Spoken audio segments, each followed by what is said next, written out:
Arritja e kuotës maksimale e nivelit të ujit në liçenin e Ulzës ka bërë që kompania Kurom të nisë shkarkimet. Sipas banorëve të zonës, shkarkimet bëhen gjatë natës për të mos u pikasur nga ata, por ajo që është më shqetësuese në këtë situatë, mbetet ndotja e liçenit nga mbeturina që hidhen që nga klosi. Rritja e nivelit të portave pak vite më parë bëri që mbeturinat të mbetën në basenin ujor të Ulzës e të mos kalojnë në liçenin e Shkopetit. Administratori i Njësisë Administrative Ulës Eldorin Shpani tha se kompania e cila ka privatizuar hidrocentralin ishte zotuar se do të sillte një pajisje për mbledhjen e mbeturinave, por deri tani nuk e ka bërë.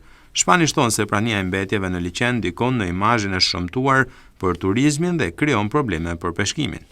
Situata ditët e fundit me reshjet është shumë problematike për arsye se kompania Kurom ka premtuar që do sjellë një drag për pastrimin e mbeturinave, gjë që s'e ka bërë akoma. Problematika është që nga ngritja e kuotës së liçenit me saldimin e portës Kaplan, që u bëte derdhja e mbeturinave automatike. Ulte vetë automatikisht porta dhe bëte derdhja e mbeturinave.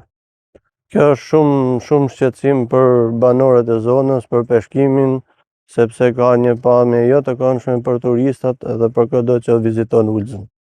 Për peshkimin është problem sepse rrjetat mbushen me mbeturina, me ledh, me gjitha llojet e problematikave të tjera.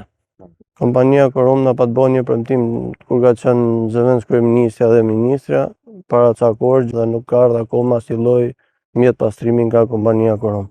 Ndërkohë, kryetari i fshatit Bushkash Vasil Kalfi thotë se rritja e nivelit të liçenit po dëmton tokat duke shkaktuar gërryerjen e tyre. Ai shprehet se kompania nuk ka mbajtur asnjë premtim të dhënë ndaj komunitetit. Ka shumë shqetësim ngritja e nivelit të ujit. Ngritja e digës ka shumë problem. Në shkojë deri ka vende deri në 20 metra, 30 metra që prishet kurora e liçenit. Përmysja komplet kurorës. Ka vende që shko deri 20 metra prishin e shtratit lumit që ka qenë përpara.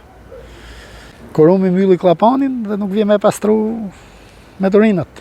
Ajo është shumë shqetësim. Ka pas shumë premtime për të sjellë një mjet, për të bërë një brigadë, por vetëm premtime. Nuk gjen një vend botë që të ketë një liçen të tillë. Një vend botë që të ketë të mbeturina, unë paktën deri në Greqi kam thënë që të ketë të mbeturina, që të ketë këpisllëqe, po kjo është kallëzëvet. Kjo është katastrofë. Situata e ndotjes së liçenit të Ulzës mbetet e tillë prej disa vitesh për shkak të rritjes së portave shkarkuese, të cilat nuk lejojnë daljen e mbeturinave në liçenin e Shkopetit.